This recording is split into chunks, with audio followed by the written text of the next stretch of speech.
अल्हम्दुलिल्लाहि रब्बिल आलमीन वस्सलातु वस्सलामु अला सय्यिदिल मुरसलीन व अला आलिहि व अस्हाबिहि अजमईन अम्मा बअदु फ़अऊज़ु बिल्लाहि मिनश शैतानिर रजीम बिस्मिल्लाहिर रहमानिर रहीम।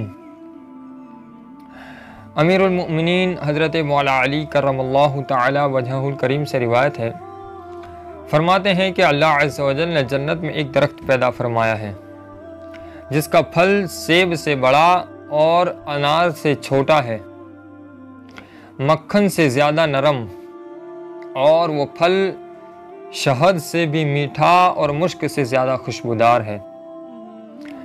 उस दरख्त की शाखें तर मोतियों की है और उसके तने सोने के हैं और उस दरख्त के पत्ते ज़बरजद के हैं। अब इतना खूबसूरत और खुशबूदार और इतना लजीज फल अल्लाह तबारक व तआला ने तैयार कर रखा है और उसका दरख्त पैदा फरमाया है जन्नत में, तो अब इस खूबसूरत दरख्त के खुशबूदार और लजीज फल को खाएगा कौन?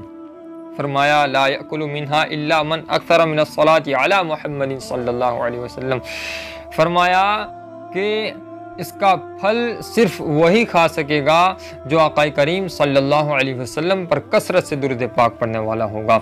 तो ये अल्लाह तबारक व तआला ने दुरूद पाक पढ़ने वालों के लिए जन्नत में एक अनोखा दरख्त पैदा फरमाया है, और इसके अलावा भी दुरूद पाक की बेशुमार फ़ज़ाइल व बरक़ात हैं। अल्लाह तबारक व तआला हम तमाम को दुरूद पाक की कसरत करने की तौफ़ीक़ अता फ़रमाए।